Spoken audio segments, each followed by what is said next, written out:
Every evening, in a cozy burrow, lived a little chinchilla named Chipper. With his soft fur as bright as the stars, and eyes that sparkled like the moon, Chipper was the most adored member of his family. One night, Chipper felt something unusual. A strange itch that he couldn't shake off. He decided to venture out of his burrow to find a solution. "Good night, Momma and Poppa," Chipper called as he peeked out of his burrow. "I'll be back soon," he said, and off he went. Chipper hopped through the moonlit forest, his small paws making soft thumps on the ground. He came across a curious plant, its leaves shimmering in the moonlight. Chipper, being a curious little chinchilla, decided to take a bite. Suddenly, he felt a strange sensation. He could see things more clearly than ever before. Colors were brighter, and the forest seemed more alive. Chipper was amazed.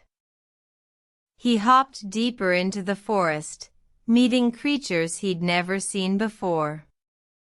A talking bird, a friendly squirrel, and even a wise old owl. They all told him about a special berry that could help him. "Follow the sound of laughter," the bird advised, "and you'll find the berries." Chipper followed the sound, and to his surprise, he found a group of jovial animals having a party. They were celebrating the full moon festival, and the special berries were their treat.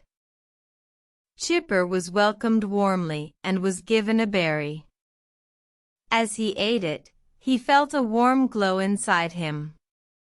His vision returned to normal, but he felt happier and more content than ever before. "Thank you, my new friends," Chipper said. "I feel so much better now." With a smile, he hopped back to his burrow, ready to share his story with his family. Every night after that, Chipper would join the animals at the full moon festival, making new friends and learning new things. And so, Chipper the chinchilla became the most adventurous and wise chinchilla in the forest, always remembering the magic of that special night under the moonlight. "Good night, dear Chipper," his family would say. "Have a good adventure." And every night, Chipper would set off, ready for a new adventure under the watchful eyes of the moon. The end.